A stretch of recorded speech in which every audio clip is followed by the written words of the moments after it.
Hola y bienvenidos a un nuevo vídeo.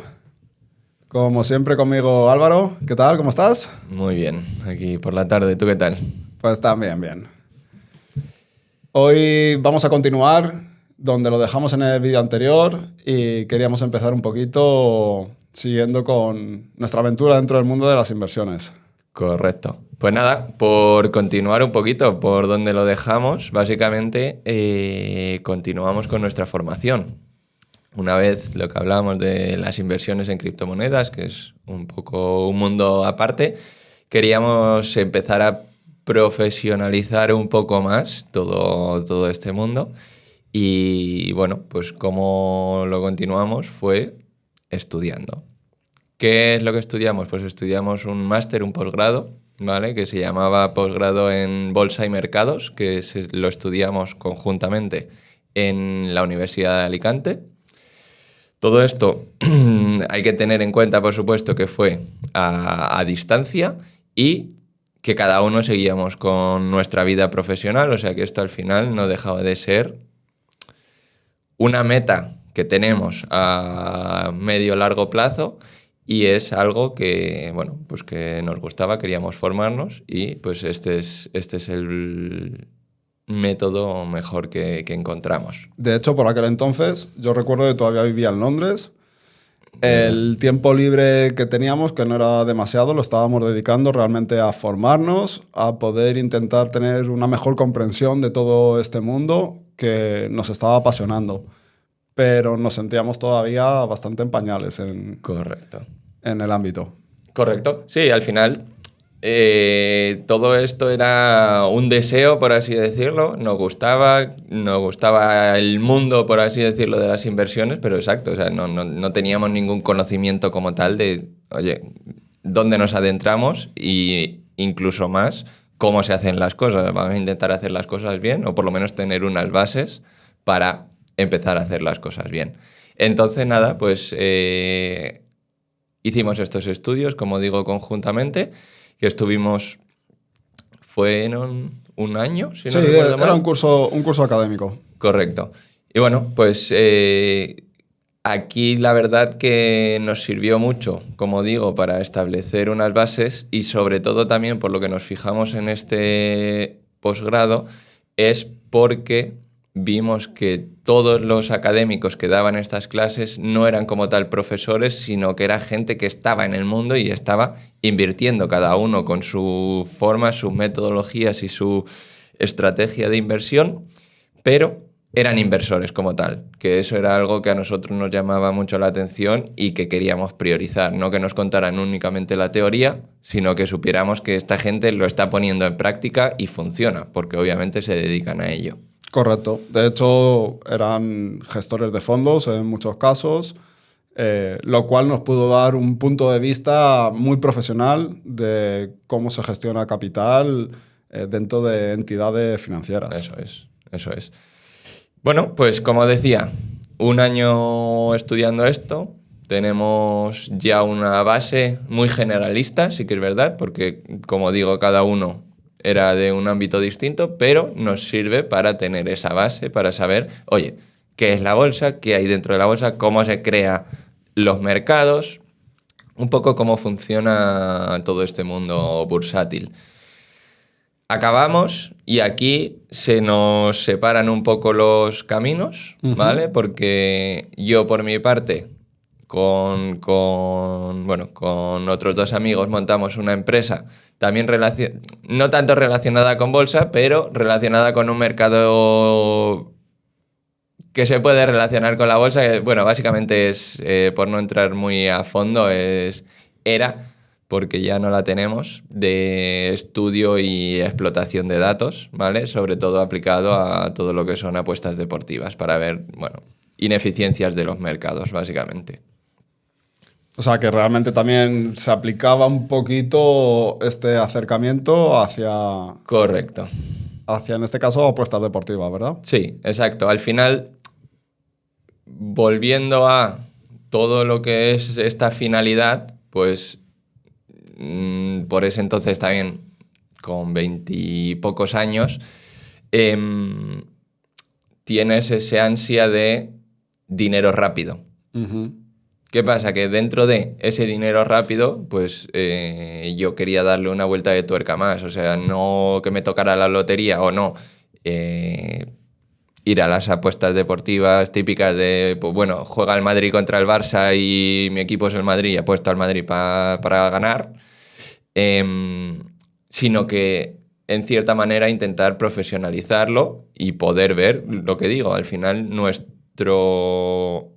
nuestra finalidad era buscar esas ineficiencias del mercado. O sea, a mí me daba exactamente igual que jugar al Madrid y el Barça que jugar a, no sé, un equipo de segunda B. O sea, nosotros lo que buscábamos es, oye, si hay un mercado que no está eficientado, que no hay suficiente demanda y oferta que haga que los precios se establezcan bien, ahí es donde ves el margen de beneficio. Entonces es un poco extraer todo lo que es la parte social, que realmente es ahí donde tienen el beneficio las casas de apuestas, porque es lo que te digo, al final yo apuesto a mi equipo y meto 5 euros y al final pues como que lo ves con más emoción, por Solo es así emocionante, decirlo. claro.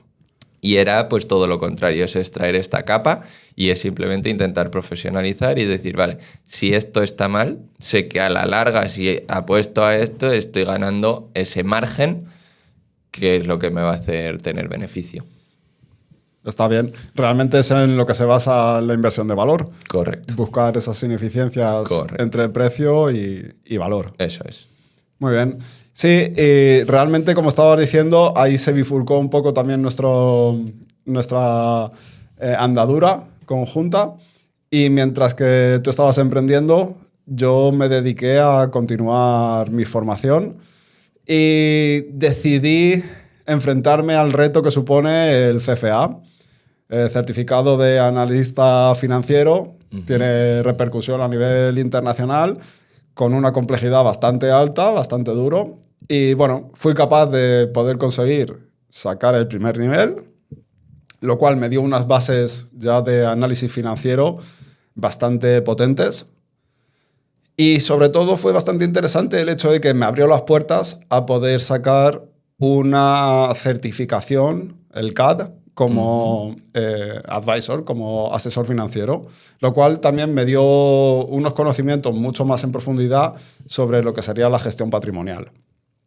Y eso, pues, hizo que ya la andadura dentro de todo lo que es la inversión se tratara de profesionalizar muchísimo, muchísimo más. Uh-huh. Y de hecho, uno de los puntos de inflexión dentro del conocimiento que fuimos adquiriendo con esta formación fue dentro de la contabilidad, entender cuáles son los estados financieros de una empresa. Saber qué es lo que es el balance de la empresa, la cuenta de beneficios o el estado de flujo de efectivo, que realmente es lo que te da la visión de cómo está una empresa por dentro. El tema es que con estas bases, con este conocimiento contable, puedes empezar ya a valorar empresas, uh-huh, a hacer una radiografía y entender qué es lo que está sucediendo por detrás y saber si realmente te interesaría ser el dueño de esa empresa o no. Uh-huh. Y dentro de la valoración de las empresas hay diferentes maneras de hacerlo y demás. La primera, con la que empezamos, porque es bastante rápida, es bastante visual y sobre todo es cuantitativa, manejar al final datos numéricos, con lo que nos sentimos bastante cómodos, sería la valoración a través de múltiplos. Okay. Utilizar múltiplos. Los hay súper famosos, como el PI o el EV/EBITDA. Uh-huh. Básicamente, estos múltiplos te va a decir realmente si están caras o baratas frente a otras empresas, uh-huh, del mismo nicho, del mismo sector. Al final son ratios que en cierta manera equiparan las distintas empresas, ¿no? Para poder tener también un poco una visión general de cómo está tanto esta empresa, pero también con respecto a las demás, ¿no? Claro, sí, porque la idea es que no puedes comparar lo que factura, por ejemplo, un Google con lo que factura una pyme de tu barrio, simplemente por el tamaño. Sin embargo, cuando haces los cálculos de estos ratios, ya entonces sí que los números empiezan a ser comparables. Obviamente, para que puedas comparar, tienen que estar dentro de un mismo sector, tienen que ser competencia, por así decir. Pero estos múltiplos ya sí que hace que podamos ver realmente en qué niveles se está manejando la empresa que estás valorando. Aunque sean magnitudes distintas, equiparas un valor para poder tomar algún tipo de comparativa. Correcto, correcto. ¿Qué son? Porque has mencionado el PI y el otro, ¿cuál era? EV/EBITDA. Vale. Vale, son? básicamente el PI en inglés es Price to Earnings, que sería el precio de la cotización de una acción contra los beneficios por acción. Vale. Es decir, cogemos el precio al que cotiza la empresa y sacamos del estado de beneficios cuál es el beneficio por acción. Se hace esa división y se saca un dato. Ese dato es el que estás comparando contra otras empresas. Vale. Es bastante conocido. Sí. Realmente esto lo ha popularizado bastante Warren Buffett para decir si una empresa está o no está cara, realmente. Aún así, el EV/EBITDA casi me gusta un poco más. Vale. Porque, bueno, básicamente el EV/EBITDA es el enterprise value, o sea, el valor de la empresa, lo que te costaría comprar la empresa completa, entre el EBITDA, que son los beneficios antes de intereses, impuestos, amortización y depreciación. Vale. ¿Por qué me parece más interesante? Porque el EBITDA es un dato que está menos ajustado de manera contable. No puedes jugar tanto con él. Correcto, correcto. Los beneficios por acción sería el bottom line, sería la última parte del estado de beneficios y de manera contable se pueden jugar con esos datos. Cuanto más arriba esté dentro de esta hoja contable, pues es un poco más limpio, por así decir, el beneficio con el que estás jugando. Y con estos múltiplos, además de muchos más, que por supuesto estos dos es una pincelada, el price to book, hay infinidad de múltiplos. Pues como decía, puedes hacer ya de manera cuantitativa una valoración y sobre todo una comparativa con otras empresas. Al final es un poco lo que comentabas, ver la radiografía de la empresa y entender un poco más los números, que si bien es verdad, como tú dices, se puede maquillar todo mucho, la contabilidad es un arte. Es un arte. Pero bueno, ya tenemos una base real y veraz, por así decirlo, de poder entender una empresa. Eso es. A partir de aquí nos tiramos un poquito a la piscina y empezamos a valorar empresas que para nuestra sorpresa, o sea, era el siguiente paso. Te pones a hacer un poco stock picking, es decir, a seleccionar empresas individuales y el primer choque que tenemos grande es que no es suficiente realmente de manera cuantitativa poder saber si es una decisión correcta de compra o de venta una empresa simplemente mirando estos múltiplos. Hay que acompañarlo siempre con un análisis cualitativo o con otro tipo de análisis cuantitativos, además de este. ¿Eso qué supone? Muchísimo tiempo. Vale. Una dedicación grande. Paramos otra vez. Sí.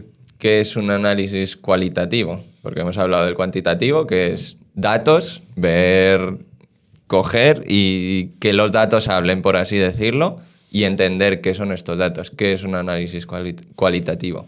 Vale, un análisis cualitativo realmente es ceñirte un poco a las cualidades, valga la redundancia, de una empresa. Es decir, ¿en qué sector está operando la empresa?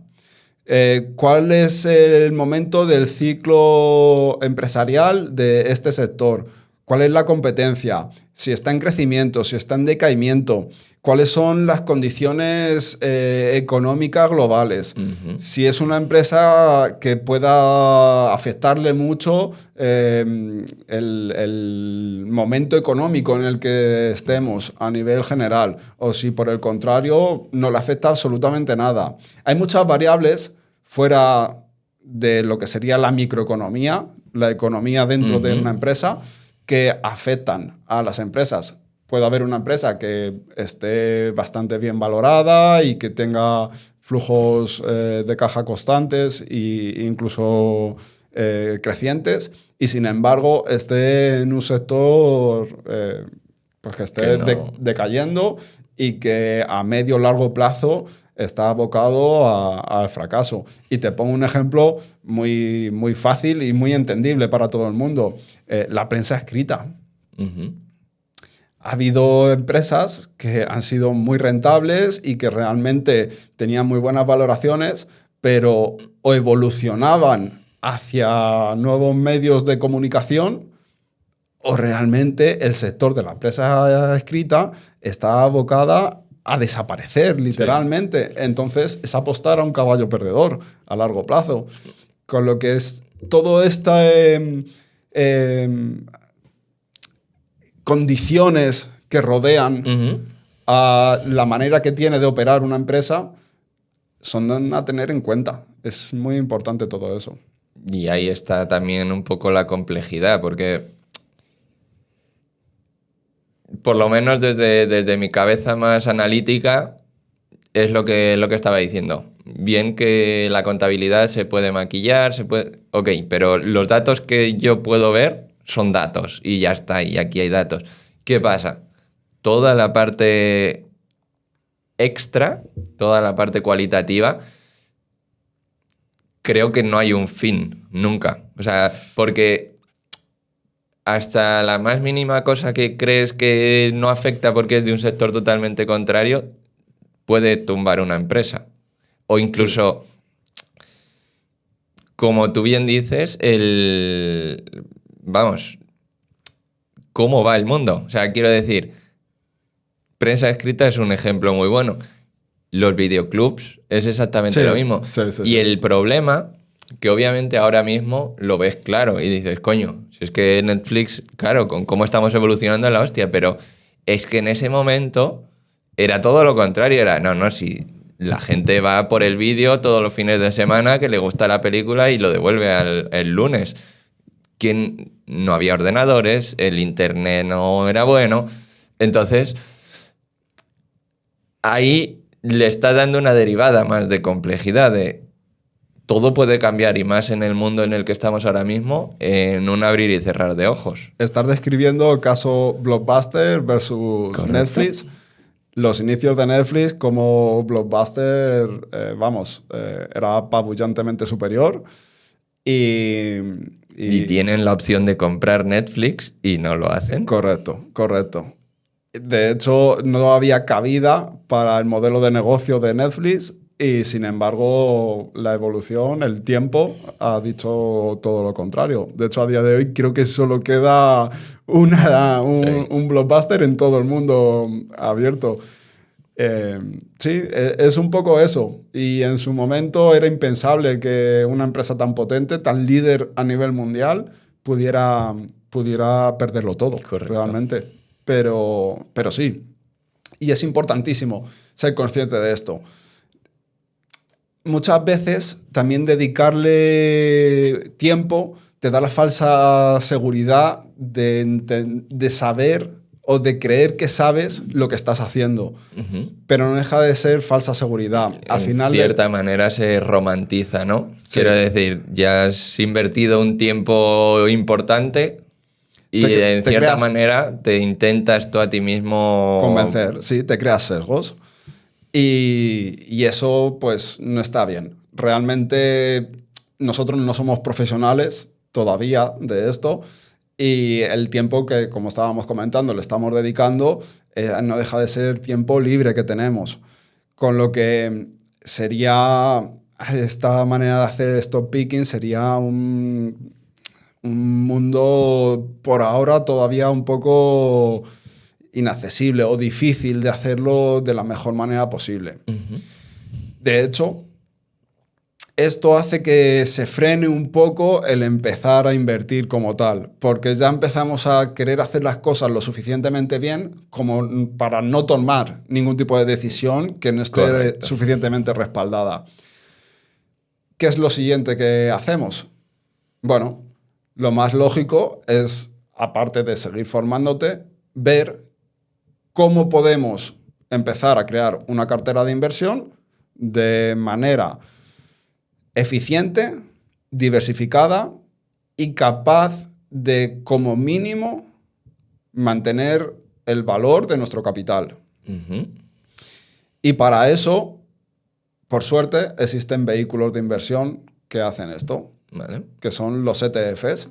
Ok. ¿Qué Va- es un ETF?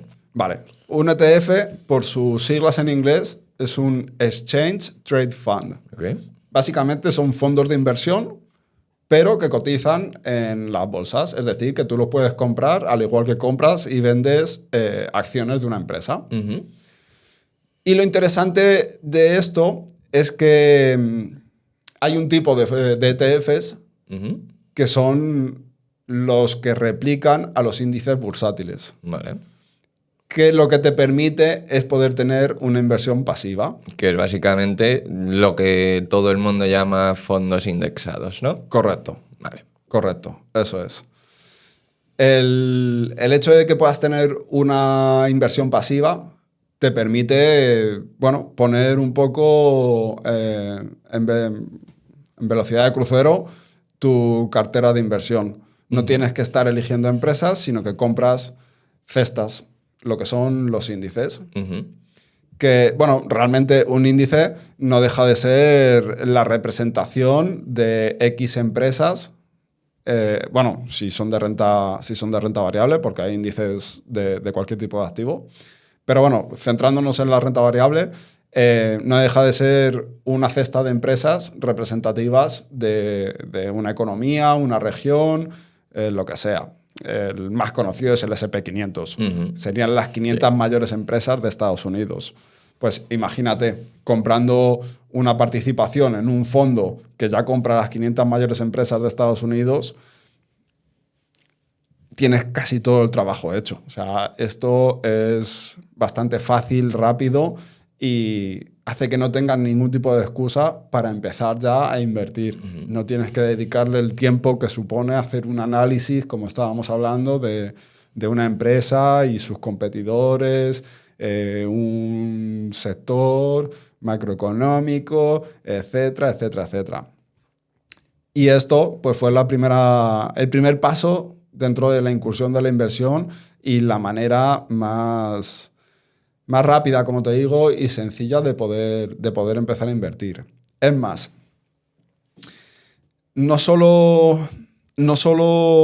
era importante el entender y saber utilizar los ETFs, sino que a mí personalmente, haciendo investigación, di con la gestión de carteras que tiene Ray Dalio, Ujú. inversor súper conocido. Vamos, fue el fundador de Bridgewater, el mayor o uno de los mayores hedge funds del mundo y, vamos, un prestigio internacional. Y tiene un acercamiento de un tipo de cartera de inversión que llama el All Weather Portfolio, Vale. que básicamente utiliza 5 ETFs diferentes y cada uno de estos ETFs se basa en un índice de un activo distinto. Y esto lo hace porque cada uno de estos activos tiene una baja correlación entre sí mismos y esto lo que te permite es estar en all weather, en todas las estaciones económicas que puedas tener siempre algún activo que va a rentabilizarse más que otro cuando va mal las cosas. Básicamente, cada uno de estos 5 ETFs es un activo, como comentaba, diferente. Tendríamos una inversión en renta variable, tendríamos inversión en renta fija a corto plazo, tendríamos inversión en renta fija a largo plazo, tendríamos inversión en commodities, en materias primas. Materias primas, correcto. Y tendríamos inversión en oro. Y con esta diversificación, también, por supuesto, es importante los pesos que se le dan a cada uno de los activos y demás. Bueno, eso es otro tema. Pero con esta diversificación, realmente, en los diferentes momentos del ciclo económico, siempre vamos a tener un buen rebalanceo y cuando vaya mal un tipo de activo, otro debería compensarnos. Y así es como empezamos a montar la cartera de inversión. O sea, básicamente, por recapitular un poco, estudios que realmente diría que no hemos dejado de estudiar ahora hasta hoy, porque al final, ya sea YouTube o cualquier tipo de redes sociales, ahora mismo también hay un montón de contenido que ahí se puede sacar mucho. Literatura, porque al final lo que comentas de Ray Dalio, todo viene de la parte de literatura, diferentes libros que tiene. Que bueno, en cuanto a eso también podría ser otro tema que hablar, toda la literatura que nos interesa o que estamos leyendo. Y lanzarnos a la piscina. La idea inicial es, somos traders profesionales, nos creemos que nos vamos a comer el mundo, vamos a hacer de Warren Buffett y vamos a comprar empresas poco valoradas y que se van a rentabilizar mucho. Nos damos cuenta que estamos trabajando, el tiempo que tenemos es limitado y esto no va para adelante. Y como nos lanzamos realmente es, oye, vamos a intentar hacer algo que por sí no nos consuma mucho tiempo, sea fácil de gestionar y, como tú bien decías, que como mínimo, que obviamente esto es lo que hay que intentar siempre en cualquier tipo de inversión, no perdamos valor. Exacto. Que valor no quiere decir que no perdamos el valor absoluto, ¿vale? O sea, diferencio esto porque creo que lo hablamos en el otro capítulo, no me acuerdo, pero bueno, básicamente hablo de la inflación. O sea, nuestro poder adquisitivo, si dejas el dinero en el banco quieto, va a perder valor, ¿vale? Entonces, por aquí empezamos, ¿no? Esta es nuestra primera inversión, también en cierta manera con no lo llamaría miedo, pero sí los pies de plomo de ir con cuidado. De hecho, yo lo describiría como cuanto más sabes, más cuenta te das de lo poco que sabes. Correcto. Es así, es así. Y querer hacer las cosas bien te hace cada vez tomar decisiones más cautelosas, mejor pensadas y sobre todo bien justificadas. Saber que si estoy tomando una decisión, me puedas venir a preguntar por qué lo estás haciendo y te pueda dar una serie de respuestas claras y concisas.